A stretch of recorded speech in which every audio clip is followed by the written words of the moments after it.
आपको पता है कि जो इक्वेशंस ऑफ मोशन हैं वो वैलिड तभी हैं जब एक ऑब्जेक्ट या पार्टिकल कैसा हो, यूनिफॉर्म एक्सेलरेशन में हो। तो अब मैं आपके सामने एक वेलोसिटी टाइम ग्राफ बनाऊंगा जो कि डिपिक्ट करेगा कि the object is in uniform acceleration.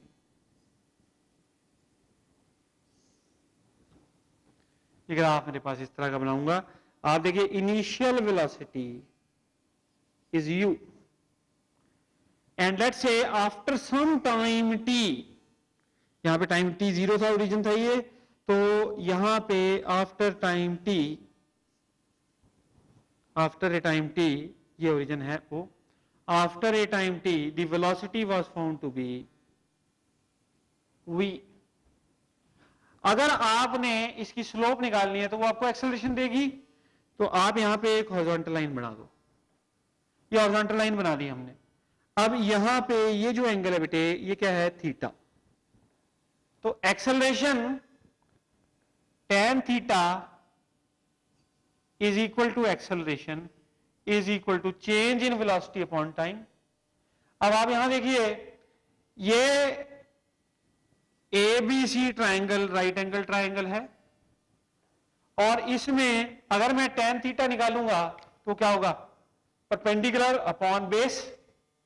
तो परपेंडिकुलर कितना हो जाएगा, AC हो जाएगा। देखो ये पूरी लेंथ v है, ये बेटे u है, तो ये कितनी हो जाएगी, v माइनस u।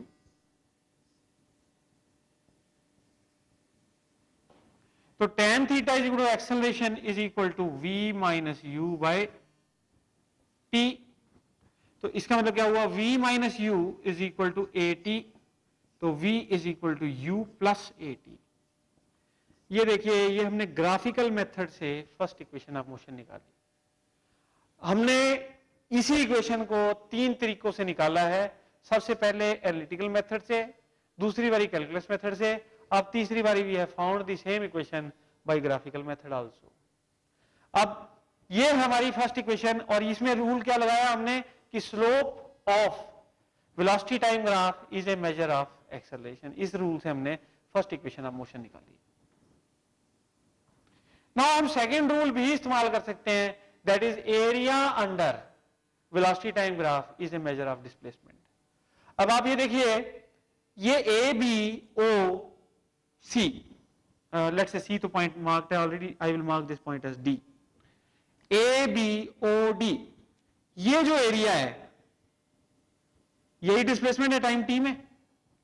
ये कौन सा फिगर बन रहा है, ये है तो क्वाड्रिलेटरल है, लेकिन ये है ट्रेपीजियम। ट्रेपीजियम में ऑपोजिट साइड्स आर पैरेलल, तो ये ट्रेपीजियम बन गया। ट्रेपीजियम का एरिया क्या होता है, half into sum of parallel sides into height. इसमें हाइट क्या बन रही है, टी, ये वाली, ये length OD is height. OD की लेंथ कितनी है, टी। पैरेलल साइड्स कौन सी हैं, ओबी और डीए। तो ओबी और डीए, ओबी कितनी लेंथ की है, यू, और डीए कितने की है, वी। तो आप देखिए, area B O D A is a measure of displacement. तो displacement is equal to displacement S is equal to half into sum of parallel side. Sum of parallel side हो गया u plus V, और into height, height कितनी होगी, t। ये आपके पास कैसे आया, फ्रॉम ग्राफ। अब आप देखिए, v की जगह पे मैं u plus A T substitute कर दूंगा, तो ये क्या रहेगा, half into u plus A T into T. तो ये आ गया 2ut by 2 plus A T square by 2।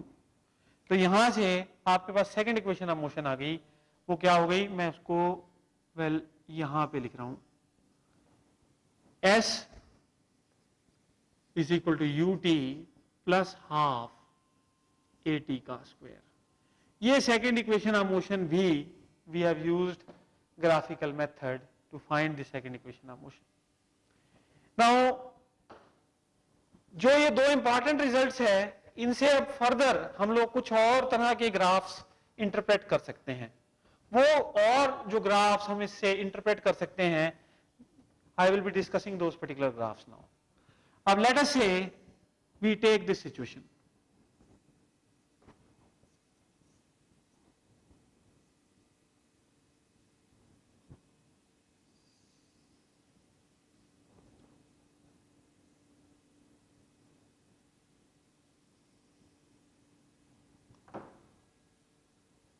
Now this is again the graph that we have done earlier. पहले डिस्प्लेसमेंट टाइम के लिए बनाया था, अब मैंने वेलोसिटी टाइम के लिए बनाया. तो आप इस ग्राफ को ध्यान से देखिए, तो इसमें क्या हो रहा है. Now the slope is changing. Slope is changing. यहां पे आप स्लोप देखिए, यहां पे एंगल लगाइए θ1. अब यहां पे एंगल लगाइए बेटे, यहां पे एंगल θ2, यहां पे एंगल गए θ3. तो स्लोप क्या हो रही है, डिक्रीज कर रही है. क्यों, थीटा इज डिक्रीजिंग. 0 से लेकर 90 तक tan की वैल्यू घटती है, तो इसलिए स्लोप क्या हो रही है, घट रही है. यहां पे पहुंचते पहुंचते स्लोप 0 होगी, because angle between the graph line and the horizontal is turning out to be 0. इसका मतलब क्या हो रहा है, tan थीटा घट रहा है. tan थीटा घट रहा है तो इसका मतलब क्या हो रहा है, एक्सेलरेशन घट रही है. सो this is what this graph depicts decreasing acceleration. इतना पोर्शन क्या ग्राफ का डिपिक्ट कर रहा है, decreasing acceleration.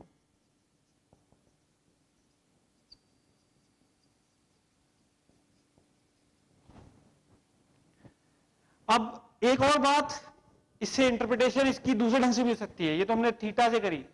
Second way of interpreting the same thing is कि आप यहां पे कोई टाइम इंटरवल ले लो. लेट्स से हमने इतना टाइम इंटरवल टी ले लिया, तो इसमें देखिए वेलोसिटी चेंज ये हुआ. आगे गए ग्राफ में कहीं, लेट्स से यहां पे गए आप आगे, चलिए यहां पे इतना ही लेंथ ले लिया आपने, इतनी लेंथ अप्रोक्सीमेटली ये हो गई. तो ये लीजिए, ये सेम लेंथ मैंने टाइम इंटरवल यहां पे ले लिया. तो देखिए वेलोसिटी चेंज हुआ इतना. वेलोसिटी चेंज पहली सिचुएशन में v1 इतना, और सेकंड सिचुएशन में वेलोसिटी चेंज इतना, और ये था टाइम t. तो देखिए सेम टाइम में वेलोसिटी चेंज है डिक्रीज्ड. एक्सेलरेशन क्या होती है, change in velocity upon time. ठीक है जी. तो चेंज इन वेलोसिटी घट गया, टाइम तो वही रहा. इसका मतलब क्या हुआ, decreasing graph. This is A decreasing graph. अब when you come here, the acceleration is 0 because slope is 0, because theta is 0. अब इस पर्टिकुलर पार्ट को इंटरप्रेट करेंगे, इस वाले ग्राफ को. नो ये नेगेटिव स्लोप वाला ग्राफ है. कैसे, आप हॉरिजॉन्टल लाइन बनाओ, यहां पे एंगल ये है, एंगल क्या है, ऑब्ट्यूस. तो angle obtuse, slope being negative. लेकिन आप अगर ग्राफ में यहां से यहां तक ट्रेवल कर रहे हैं, तो what is happening, the obtuse angle is increasing or it is decreasing? It is increasing or it is decreasing? It is decreasing. घट रहा है. obtuse angle घटेगा तो इसका मतलब क्या होगा, tan की वैल्यू बढ़ेगी. tan की वैल्यू बढ़ेगी, लेकिन ये कौन सी स्लोप बढ़ रही है, नेगेटिव स्लोप बढ़ रही है. तो यदि नेगेटिव स्लोप बढ़ रही है तो इसका मतलब क्या हुआ, the negative acceleration is increasing.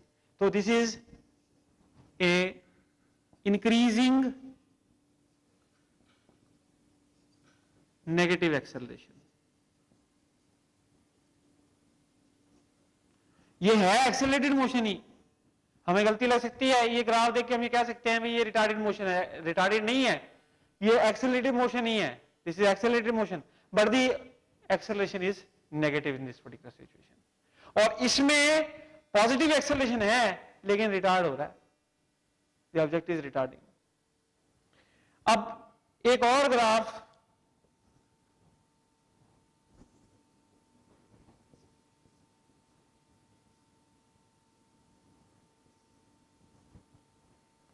as time is increasing, what is happening to velocity? Velocity is decreasing. Velocity is approaching this particular position. तो ये क्या है, the object is in constant uniform negative acceleration. The object is moving in the negative direction, और इसके पास क्या है, negative acceleration है. वो नेगेटिव एक्सेलरेशन कैसी है, कांस्टेंट. बिकॉज आप देखिए कहीं भी हॉरिजॉन्टल लाइन बना लीजिए, क्या ये थीटा बदल रहा है ना, थीटा रिमेन सेम. यहां भी थीटा वही, वहां भी थीटा वही, तो थीटा रिमेन सेम. तो ये ऑब्जेक्ट कैसा है, इसके पास नेगेटिव एक्सेलरेशन है. नाउ ये तो थे total discussion of velocity time graphs, जिससे हमने दो इक्वेशंस भी निकाली, और वो दो इक्वेशंस क्या थी, यूनिफॉर्म एक्सेलरेशन की।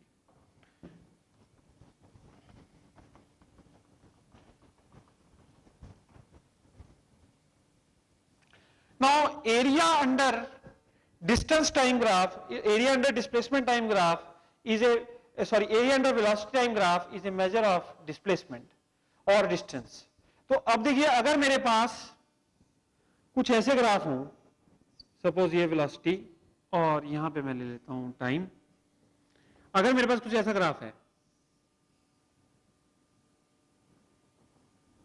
ये ग्राफ है मेरे पास, let's say the two triangles are similar, दोनों के दोनों ट्राइंगल सिमिलर है, तो इसका एरिया ए है तो इसका भी एरिया ए है। अगर अब आपसे क्वेश्चन में ये पूछा जाए कि डिस्टेंस कितना ट्रैवल हो रहा है और डिस्प्लेसमेंट कितनी है, तो डिस्टेंस तो हमेशा पॉजिटिव होता है। डिस्टेंस कैसा होता है, हमेशा पॉजिटिव। तो डिस्टेंस यदि पॉजिटिव होता है तो इसका मतलब क्या है, ये भी पॉजिटिव और ये भी पॉजिटिव। हालांकि ये कौन सा है, नेगेटिव वेलोसिटी वाला रीजन है, ये नेगेटिव आएगी, लेकिन डिस्टेंस क्या होता है, स्केलर, तो distance is positive, so distance will be equal to 2a। From graph you can say distance equal to 2a। अगर आपको यहाँ पे वैल्यूज दी हो तो you can easily find out what is this area, area of triangle you know that is half base into height. तो इसका area A दे रखा है, इसका भी एरिया ए दे रखा है, तो डिस्टेंस क्या होगा, पॉजिटिव होता है हमेशा, तो इसका एरिया प्लस इसका एरिया, ये डिस्टेंस हो गया। लेकिन अगर आपसे ये पूछा हो कि इस ग्राफ से आप डिस्प्लेसमेंट बताइए, सपोजिंग इस ग्राफ से आपको डिस्प्लेसमेंट पूछी जाए, तो डिस्प्लेसमेंट के लिए जो डिस्प्लेसमेंट साइन चेंज कर सकती है, displacement can be positive, it can be negative. तो यानी ये जो ऊपर वाला एरिया है this will be taken as positive, और ये जो नीचे वाला एरिया है this will be negative.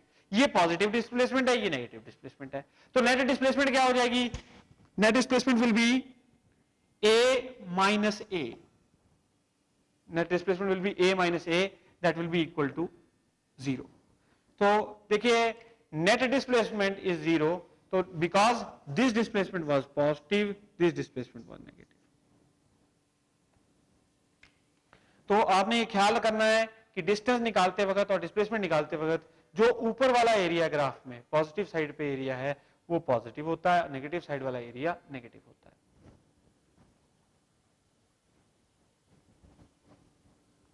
Now we will discuss acceleration time graph।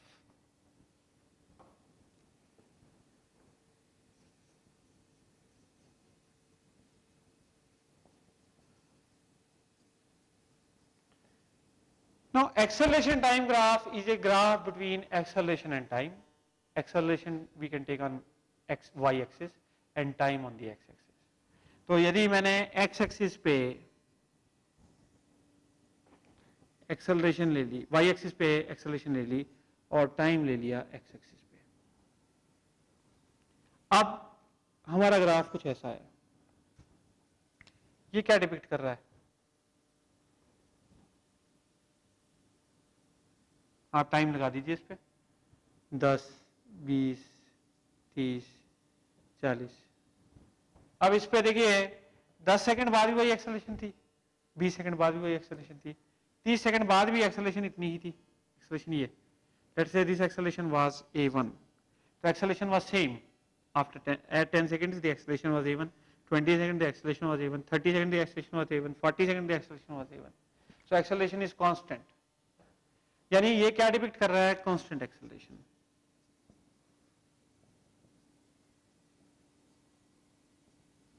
Supposing graph acceleration time का ऐसा होता,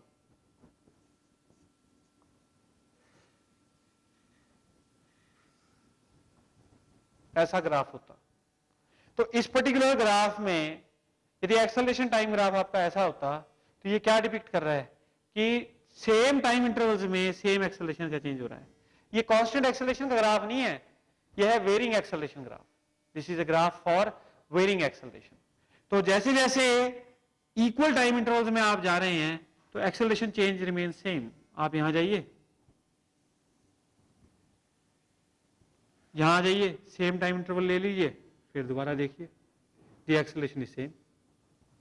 the change in acceleration is same. ये क्या है? Uniformly varying acceleration, uniformly varying acceleration. अगर ग्राफ ऐसा होता, बजाय इसके ग्राफ इस तरह का होता,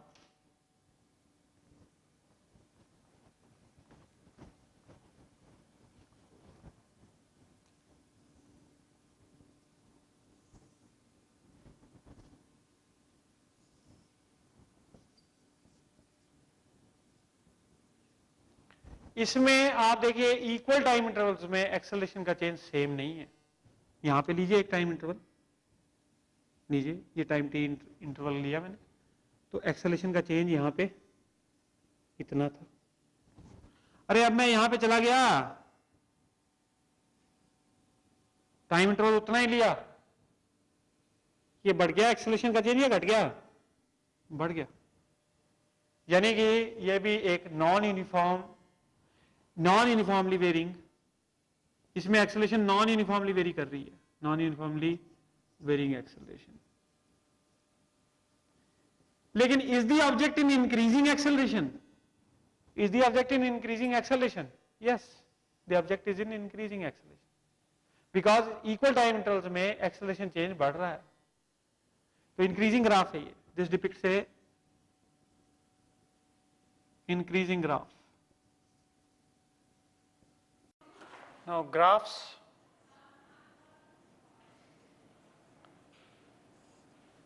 displacement time graph, velocity time graph, acceleration time graph. We are discussing acceleration time graph. On my y-axis I am having acceleration, on my x-axis I am having time.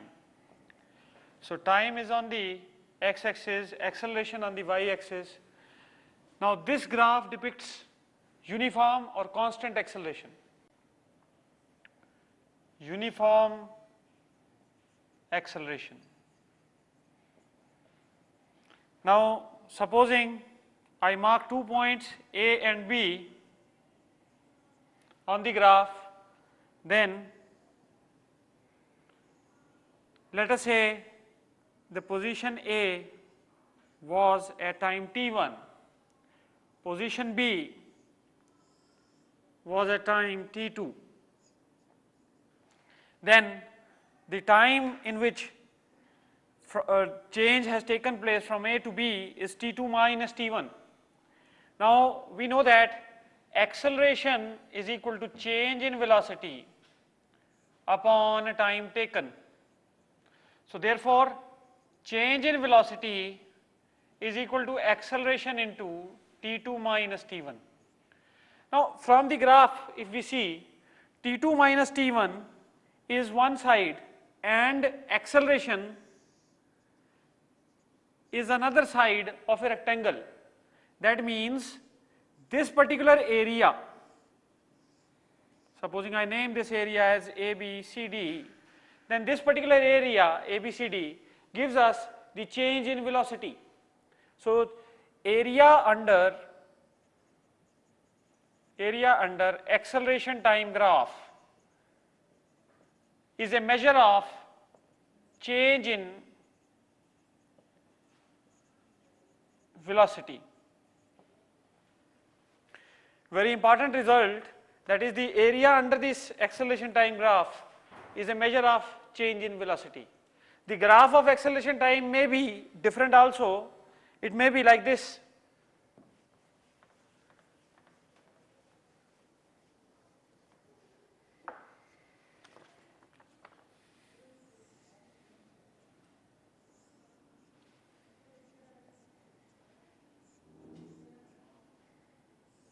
It may be like this also.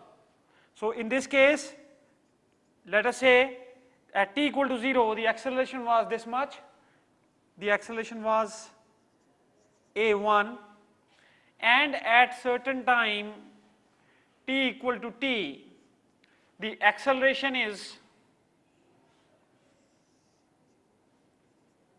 a2. Then in this particular case, the area of this particular trapezium will give us the change in velocity.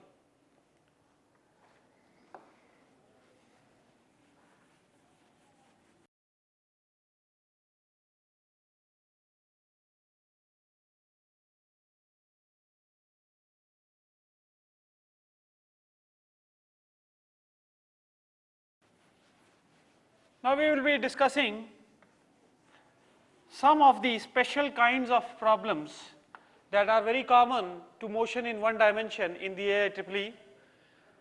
Special problems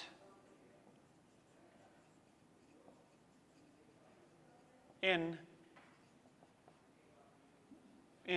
motion in 1D.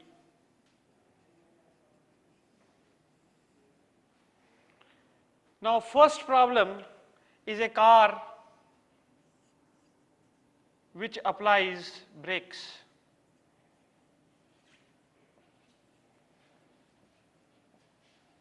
Now whenever जब भी एक car का driver चलती हुई car में break लगाता है तो after traveling a certain distance the car stops and that distance is termed as stopping distance. Let us say we were having a car driver who was driving the car at a speed u. So the speed of the car, initial speed of the car बेटा कितनी है u, and final speed or velocity, that is equal to 0 because the car is coming to rest. Now let us say s is the stopping distance. यदि s stopping distance है, then we can apply the third equation of motion. The moment the driver, जैसे ही driver ने breaks लगाई हैं उस समय क्या होगा, दी कार की रिटार्डेशन शुरू हो जाएगी, एक ब्रेकिंग फोर्स एक्ट करेगी कार के ऊपर. तो ब्रेकिंग फोर्स जब एक्ट करती है, नाउ वो ब्रेकिंग फोर्स के कारण जो रिटार्डेशन है, let us say that retardation is a, retardation a के बराबर है. अब देखिए बच्चों, 0 का square minus u square is equal to 2 times minus a into S. Now ये नेगेटिव साइन हमने क्यों लिया है, बिकॉज दिस शोज रिटार्डेशन. तो ये देखिए ये नेगेटिव इससे कैंसिल हो जाएगा, तो U square is equal to 2a into S.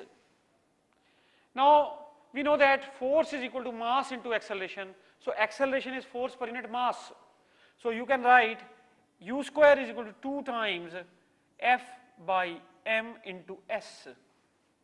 So s is equal to mu square by 2f. Now ये stopping distance का formula है. This is most important in objective problems. अब देखिए stopping distance is equal to mu square by 2 into f. Now I can modify and write this expression again as mu square by 2 is kinetic energy. So इसको modify करके आप kinetic energy भी लिख सकते हैं. So आप लिख सकते हैं stopping distance is equal to kinetic energy upon f. Now अगर हमारे पास दो अलग अलग गाड़ियां हैं, now we will discuss a case based upon this. अगर हमारे पास दो अलग अलग गाड़ियां हैं और उन गाड़ियों का काइनेटिक एनर्जी सेम है, दो अलग अलग, एक ट्रक ले लो, एक, let us say we are having a truck and a car, both are traveling such that they have same kinetic energy. So kinetic energy of the truck is equal to kinetic energy of the car. Now in this particular situation the stopping distance will be inversely proportional to the braking force F. So जिसकी breaking force ज्यादा उसके लिए stopping distance कम, जिसकी breaking force कम उसके लिए stopping distance ज्यादा, because inverse proportionality है. Now we can discuss another case upon this. Now case 2, case second क्या है, अगर दोनों की वेलोसिटी जिससे वो चल रहे हैं वो सेम है, that means u is same. तो case 2 is u is same and also the braking force is same and f is same. Now ये दो सिचुएशंस हो सकती हैं। अब देखिए ये क्या है, ये केस 2 है कि u और f दोनों ही सेम है, ब्रेकिंग फोर्स भी सेम है, इनिशियल वेलोसिटी भी सेम है। यदि ब्रेकिंग फोर्स और इनिशियल वेलोसिटी सेम हो जाए then stopping distance s, then stopping distance s is directly proportional to mass। जो जितना ज्यादा भारी उतना ही दूर जाके रुके। एक मोटा आदमी और एक पतला आदमी दोनों भाग रहे हैं, दोनों ने ब्रेक लगा दी, दोनों स्किड करना शुरू कर गए, तो कौन सा पहले रुकेगा? पतले वाला, उसका स्टॉपिंग डिस्टेंस कम होगा और मोटे वाले का स्टॉपिंग डिस्टेंस ज्यादा होगा, यानी जिसका मास ज्यादा उसका स्टॉपिंग डिस्टेंस भी ज्यादा। सो ये देखिए ये दो पर्टिकुलर केसेस थे, डिफरेंट केसेस थे जो हमने डिस्कस किए। इसमें we can derive a third case also, एक तीसरा केस भी पॉसिबल है, केस 3। वो केस 3 क्या है? देखिए S केस 3 में if M and F are same, if M and F are same, यानी कि मास और ब्रेकिंग फोर्स सेम है, तो in this particular case S is directly proportional to square of velocity, यानी जिसकी वेलोसिटी ज्यादा थी उसका डिस्टेंस, स्टॉपिंग डिस्टेंस भी उतना ही ज्यादा होगा। तो ये देखिए ये हमने डिफरेंट केसेस डिस्कस किए हैं in case of stopping distance. Now दूसरे तरह के क्वेश्चन, टाइप 2 प्रॉब्लम्स जो आती हैं,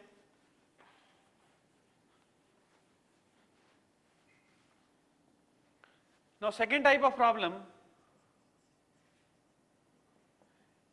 वो इस तरह की है कि एक बस है, नाउ देयर इज ए बस, और ये अभी रेस्ट पे थी और यहां एक पर्सन है who wants to catch the bus, एक आदमी है जो इस बस को पकड़ना चाहता है। तो आदमी बस की तरफ u वेलोसिटी से चलना शुरू कर देता है और इनिशियली जो बस और आदमी के बीच की दूरी है that distance is d suppose. अब क्या है, ये आदमी u वेलोसिटी से बस की तरफ चलना शुरू कर देता है और ये जो बस है इट इज एक्सेलरेटिंग यूनिफॉर्मली, ये एक्सेलरेशन स्टार्ट कर देती है, इट स्टार्ट्स एक्सेलरेटिंग। तो सवाल ये है कि ये कहां और कब ये आदमी बस को पकड़ लेगा, कहां और कब ये आदमी बस को पकड़ लेगा। कहां का मतलब है कितनी डिस्टेंस पे, और कब का मतलब है किस टाइम पे ये आदमी इस बस को कैच कर सकता है। देखिए ये बहुत सिंपल सॉल्यूशन है, प्रॉब्लम भले ही कॉम्प्लिकेटेड लगती है लेकिन सॉल्यूशन इज वेरी सिंपल। अब इस प्रॉब्लम के लिए व्हाट वी डू इज, हम मानते हैं कि चलिए x डिस्टेंस चलने के बाद, आफ्टर बस has travelled a distance x, the man catches the bus, आदमी जो है वो बस को पकड़ लेता है जब बस x डिस्टेंस चल चुकी होती है। तो आप देखिए अब इसकी इक्वेशंस बना के कैसे हम इसको सॉल्व कर सकते हैं। इसका टाइम मान लीजिए t, after t time the person catches the bus. Now बस जो है इनिशियली रेस्ट पे थी, उसने एक्सेलरेट करना शुरू किया, यानी कि बस की इनिशियल वेलोसिटी 0 थी और ये आदमी यूनिफॉर्म वेलोसिटी से ही चल रहा है। तो अब आप देखिए इसमें दो इक्वेशंस हम लिखेंगे। नाउ आदमी चलेगा डिस्टेंस d प्लस एक्स, आदमी चलेगा distance d plus X, so d plus X is equal to ut, ये बन गई हमारी पहली equation, d plus X equal to ut। Now आदमी जो बस है वो तो सिर्फ x डिस्टेंस चली, आदमी चला था d प्लस एक्स, बस तो x डिस्टेंस चली और कितने टाइम में चली, t टाइम में, तो x is equal to half a into t का square. Now d plus half a t का square, d plus half a t का square is equal to ut। अब देखिए ये क्वाड्रेटिक इक्वेशन बन गई t में, यहां से हम t वैल्यू, टाइम की वैल्यू निकाल लेंगे, जो टाइम हमने निकालना है कि किस टाइम बाद ये मिलेंगे वो टाइम हम यहां से निकाल लेंगे, और किसी एक इक्वेशन में ये टाइम की वैल्यू पुट करके we can find out x। तो हमें पता लग गया कि बस से कितनी दूरी पर आदमी ने, कि बस कितना आगे चली कि जब आदमी ने बस को कैच कर लिया। तो ये देखिए, ये standard second type of problem है जो कि हम अपनी असाइनमेंट्स में भी देखेंगे, इस तरह की प्रॉब्लम डली हुई। सो नाउ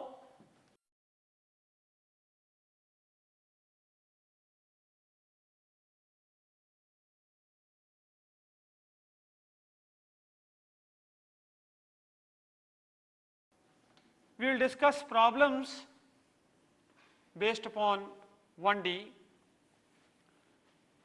जो हमारी असाइनमेंट्स हैं वो डिस्कस करेंगे one by one all the questions. Now problems in 1 dimension.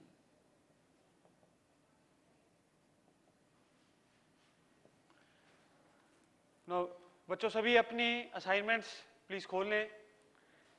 Assignment में go on to first question.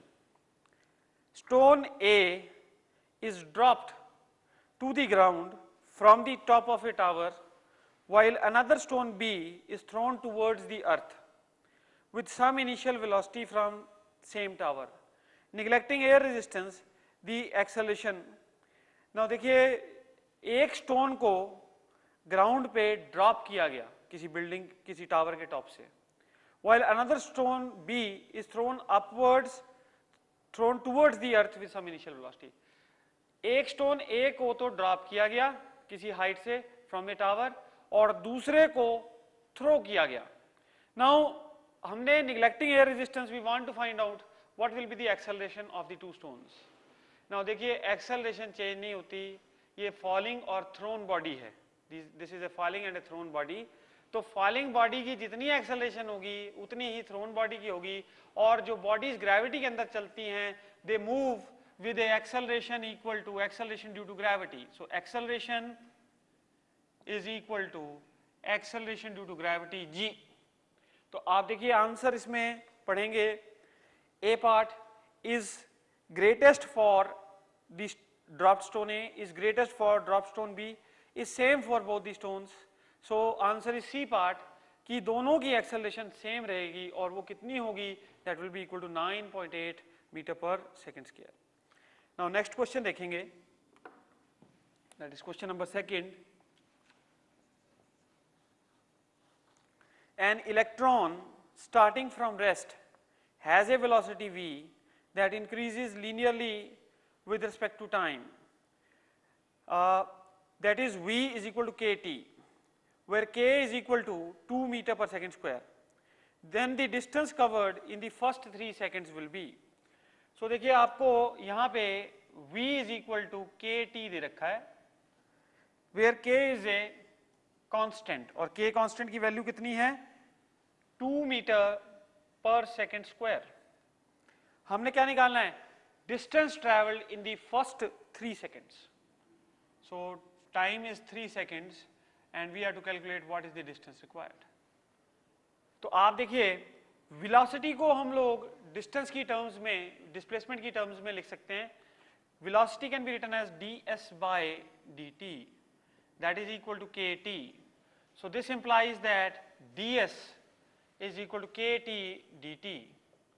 now to find out the distance in the time 3 seconds, we consider 0 to s। let's initially the time t was 0, so distance was 0, and finally the distance traveled is s। so is integrating this expression, this is equal to integral of 0 to t kt dt, 0 to t kt dt। now ds का integral s हो गया, तो s is equal to kt square by 2। अब 0, ये time क्या है, 3 seconds, finally 0 से लेके 3 तक कर रहे हैं, तो इंटीग्रेटिंग दिस 0 to 3 और s 0 to s, तो आपके पास s is equal to, now k की वैल्यू भी पुट कर देंगे, 2/2 इंटू 3 का स्क्वायर माइनस 0 का स्क्वायर, तो ये आंसर आ गया आपके पास 9 metre. So answer to this question becomes A part.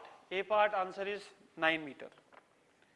Next question देखेंगे बेटा, थर्ड क्वेश्चन।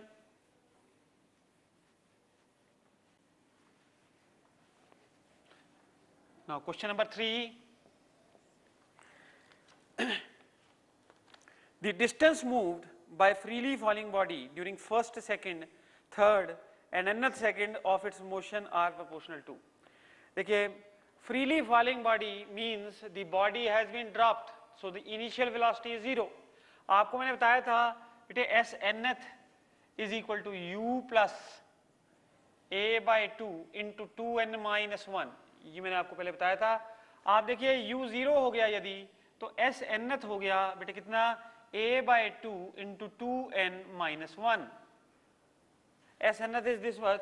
आप देखिए first second that will be equal to 1,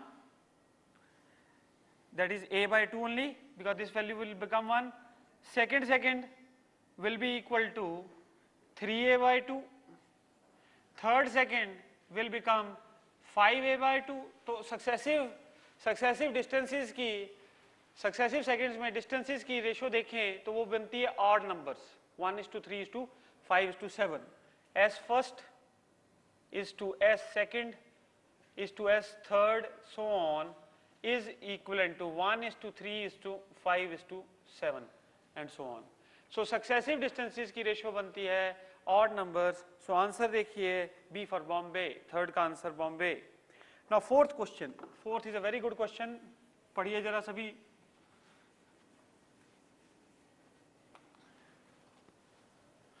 बेटे फोर्थ क्वेश्चन देखिए,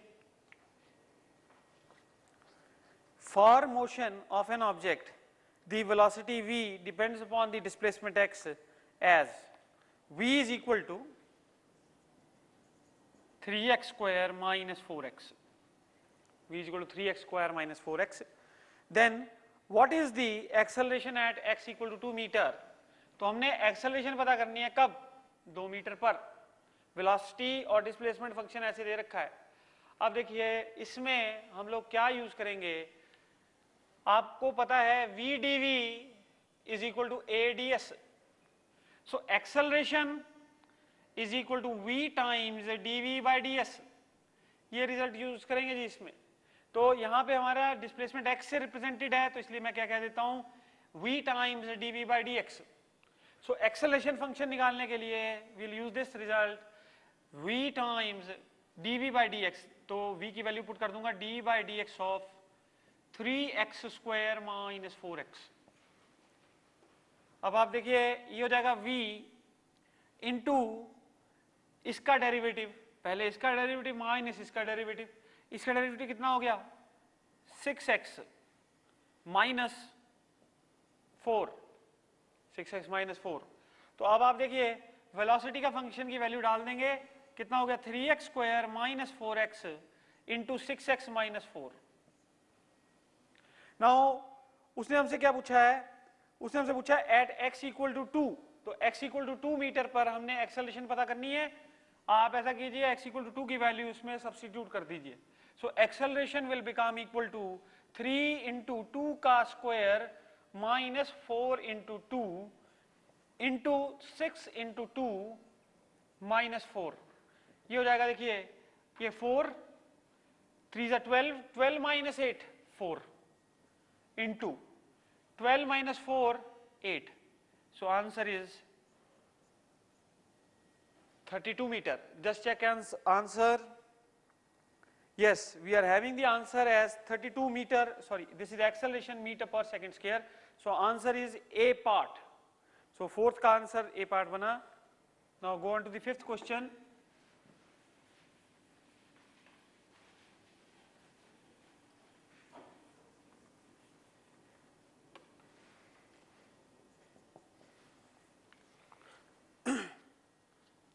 A particle has initial velocity of 3i plus 4j meter per second and a constant acceleration of 4i minus 3j meter per second square। Its speed after 1 second will be equal to। so देखो भाई इसमें इस question में बहुत simple question है ये, u आपको दे रखा है, इनिशियल वेलोसिटी दे रखी है कितनी 3i cap plus 4j cap, और साथ में क्या दे रखा है कांस्टेंट एक्सेलरेशन दे रखी है, एक्सेलरेशन कितनी है 4i कैप -3j कैप। आपने क्या पता करना है? Speed after a time 1 second, 1 second बाद आपने स्पीड पता करनी है। तो देखिए इसमें we will use first equation of motion, v is equal to u plus at. Now this is equal to u is what? 3i cap plus 4j cap plus acceleration कितनी है? 4i cap minus 3j cap into time is how much? 1 seconds. So ये देखिए ये कितना हो जाएगा? 7i cap plus j cap। लेकिन answer हमें वेक्टर फॉर्म में नहीं दिया हुआ है क्वेश्चन में। तो देखिए यहाँ पे हम क्या करेंगे, इसका मैग्नीट्यूड निकाल देंगे। तो मैग्नीट्यूड कितना हो जाएगा इसका? Square root of 7 square plus 1 का square, that is root of 50। Now root 50 can be written as 5√2 metre per second. तो लेट्स चेक द आंसर किस फॉर्म में है। हाँ जी, आंसर हमारे पास बन रहा है इसका C part. So answer becomes C part.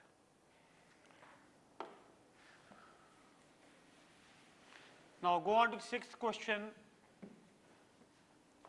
Question number 6 देखिए भाई एवरीबॉडी। हाँ जी, क्वेश्चन नंबर 6 क्या कह रहा है? A car accelerates from rest at rate alpha for some time, after which it decelerates at rate beta to come to rest.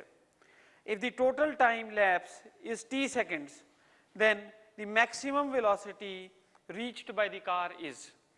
तो देखिए एक कार है, बहुत अच्छी प्रॉब्लम है, इसकी 2 स्टैंडर्ड रिजल्ट्स मैं आपको बताऊंगा जो कि आपको याद रखने होंगे। नाउ सबसे पहले ये कह रहा है कि कार एक्सेलरेट करी रेस्ट से, तो यानी इनिशियल स्पीड 0 थी और वो एक्सेलरेट करी अल्फा रेट से। उसके बाद उसने कुछ वेलोसिटी अचीव कर ली और उसके बाद उसने डेसेलेट करना शुरू कर दिया एट ए रेट बीटा। तो टोटल टाइम जो लगा उसको रेस्ट में आने के लिए वो टाइम लगा t। तो we want to find out what is the maximum velocity achieved. और दूसरा रिजल्ट मैं इसके साथ एक और बताऊंगा आपको, that is how much is the distance travelled by the car during this particular path. इसको सॉल्व करना ग्राफिकल मेथड से बहुत आसान है। आप देखिए अगर मैं इसका वेलोसिटी टाइम ग्राफ बनाऊं, सपोज अगर मैं इसका वेलोसिटी टाइम ग्राफ बनाऊं, तो यहां पे वो एक्सेलरेट किया, इनिशियल स्पीड 0 थी यानी टाइम t इक्वल टू 0 पर स्पीड 0 थी, वेलोसिटी 0 थी। उसके बाद उसने मैक्सिमम वेलोसिटी अचीव करी और फिर उसने डेसेलरेट करना शुरू कर दिया कांस्टेंट रेट बीटा से। तो इस ग्राफ की स्लोप, इतने पोर्शन की स्लोप हमको अल्फा देती है और इतने पोर्शन की स्लोप हमको बीटा देती है। हमने क्या पता करना है? We want to find out this maximum velocity. ये मैक्सिमम वेलोसिटी बीच में अचीव हुई तो ये हम निकालना चाहते हैं। और ये जो कुल टाइम यहां से यहां तक लगा है that is t। Now we will suppose that during acceleration, जब acceleration हुई है कार की, तो वो t1 टाइम के लिए एक्सेलरेट करी है और t2 टाइम के लिए डेसेलरेट करी है। Let us say the car has accelerated for time t1 and it has decelerated for time t2. So आप देखिए alpha can be written as change in velocity। change in velocity क्या है? 0 से लेके v maximum तक हो रहा है चेंज, तो v maximum upon t1, यानी कि time for which the car was accelerating is equal to v maximum upon alpha. Now beta is retardation. So retardation हुई इस दौरान, रिटार्डेशन कहां से कहां तक हुई? Initially the velocity was v maximum, finally the velocity was 0। So retardation negative होती है, यहां पे नेगेटिव साइन लगा दूंगा। और रिटार्डेशन कैसे हुई है? Final velocity 0 minus v maximum upon t2। Suppose कीजिए t2 टाइम के लिए डेसेलरेट करिए कार, तो t2 is equal to v maximum by beta. ये हो गई फर्स्ट इक्वेशन, ये हो गई सेकंड इक्वेशन। अब हम क्या करेंगे? इन दोनों इक्वेशनों को ऐड कर देंगे तो लेफ्ट हैंड साइड बन जाएगी t1 plus t2। t1 plus t2 किसके बराबर हो गई? t के बराबर। So t is equal to v maximum into 1 by alpha plus 1 by beta. That means अब इसको फर्दर सॉल्व कर लेंगे अगर आप, तो v मैक्सिमम आपके पास कितना आ जाएगा? I am writing this over here, v maximum is equal to alpha into beta whole over alpha plus beta into t। So this is the maximum velocity achieved. अब इस आंसर जो हमारा 6th question है, इसका answer बना B for Bombay, that is alpha beta upon alpha plus beta into T. अब इसमें एक और पार्ट है जो कि आपकी नॉलेज के लिए बता रहा हूं कि you can be also asked what is the area, what is the distance travelled during this t seconds. So distance travelled क्या हो जाएगा, ये area under velocity time graph gives us the distance travelled. So आप distance travelled भी निकाल सकते हैं इसमें। वो कैसे निकाल सकते हैं, now you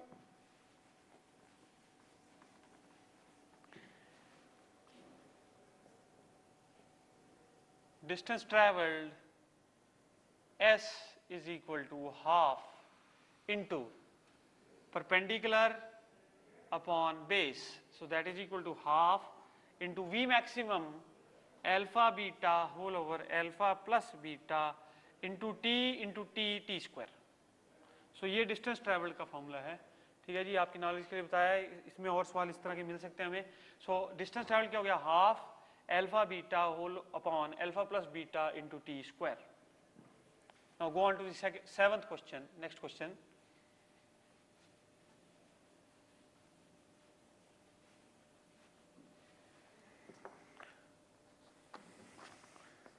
two cars A and B are traveling in the same direction with velocities VA and VB, with velocities VA and VB। VA is greater than VB, so that means A is traveling at a higher speed than B. When the car A is at a distance D behind the car B, the driver of the car A applied brakes producing a uniform retardation A. There will be no collision when। so देखिए जब दोनों कारें same direction में चल रही हैं, ये A है ये B है, A VA स्पीड से चल रहा है और B VB स्पीड से चल रहा है। दोनों कारों के बीच में जब दूरी थी d, देखिए उसने गिवन है कि VA is greater than VB, तो कहता दोनों कारों के बीच में जब दूरी थी d तो इस ड्राइवर ने ब्रेक्स लगा दी। अब ये ब्रेक लगाएगा तो क्या होगा, यूनिफॉर्म रिटार्डेशन प्रोड्यूस हुई है और वो यूनिफॉर्म रिटार्डेशन हमको A दे रखी है। अब वो कहता है कि ये d दूरी कितनी होनी चाहिए कि दोनों के बीच में कोलिजन ना हो जब इस ड्राइवर ने ब्रेक्स लगाई। तो देखिए हम क्या करते हैं, यदि हम इसको रेस्ट पे कर दें तो ये कितनी स्पीड से चलेगा, it will be travelling with A speed VA minus VB। यदि हम इसको रेस्ट पे कर दें तो ये चलेगा VA माइनस VB स्पीड से। अब देखिए ये VA माइनस VB स्पीड से चल रहा है A वाला when B is at rest, तो फाइनल स्पीड क्या है A की, 0। सो देखिए फाइनल स्पीड है 0, तो दैट मीन्स अगर इसने d दूरी कवर करनी है तो इसके पास final speed, we will use equation, third equation of motion, 0 square minus VA minus VB का whole square is equal to 2 times acceleration negative, because this is acceleration negative, into d। इसका मतलब क्या हुआ, d is equal to VA minus VB का whole square बटा 2A। अब देखिए उसने हमसे पूछा है, अब अगर ये d की डिस्टेंस कवर हो गया इस स्पीड से तो व्हाट विल हैपन, तो कोलिजन होनी ही होनी है। यानी कि हमारा जो d डिस्टेंस है, कोलिजन यदि हमने अवॉइड करनी है तो ये जो d डिस्टेंस है this should be greater than VA minus VB का whole square upon 2A। So answer becomes C part। So answer to this is C part, VA minus VB whole square upon 2A। Next question, question number 8।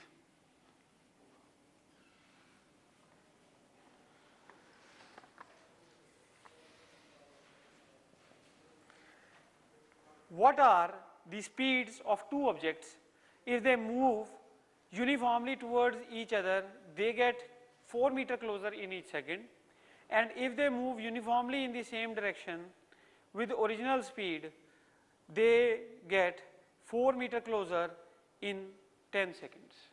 So देखिए दो अलग अलग जो objects हैं, अगर जो वो एक दूसरे की तरफ मूव करते हैं तो वो 4 मीटर नजदीक आ जाते हैं in each second, and if they move in the same direction they get closer by 4 meters in 10 seconds। So we have to find what are their speeds. सो मान लेते हैं चलिए एक की स्पीड v1 है और दूसरे की स्पीड v2 है। अगर दोनों आमने सामने आ रहे हैं यानी कि ऑपोजिट डायरेक्शंस में चल रहे हैं, ये मान लीजिए ये v1 से चल रहा है और ये v2 से चल रहा है, तो जो इन दोनों की रिलेटिव स्पीड हो जाएगी वो हो जाएगी v1 plus v2। Relative speed हो जाएगी v1 minus minus v2, that is v1 plus v2। Now this velocity is equal to distance upon time. v1 plus v2 is equal to 4/1। अब देखिए ये तो हुई फर्स्ट सिचुएशन। सेकंड सिचुएशन क्या कह रहा है कि v1 माइनस v2 यानी कि both are moving in same direction, यानी ये भी ऐसे जा रहा है ये भी ऐसे जा रहा है। So they get 4 metre closer in 10 seconds. तो ये हो जाएगा 4/10 velocity is equal to distance upon time. अब ये दो इक्वेशंस बन गई, we can solve the two equation simultaneously. Add कर दीजिए दोनों इक्वेशनों को, ये कट जाएगा, ये आ गया कितना 2v1 is equal to 4 plus 4/10। So 2v1 is equal to 44 यानी 4.4, 44/10 4.4। So v1 is equal to 2.2 metre per second. Now v1 आपके पास 2.2 मीटर पर सेकेंड आ गया। So you can solve v2 also. एक इक्वेशन में वैल्यू पुट कर दीजिए, v1 is first equation में वैल्यू पुट कर देंगे, ये हो जाएगा 2.2 plus v2 is equal to 4, so v2 becomes equal to 4 minus 2.2. 4 minus 2.2 is equal to 1.8. Now answer क्या बना इसमें, देखिए answer becomes D part 2.2 meter per second and 1.8 meter per second.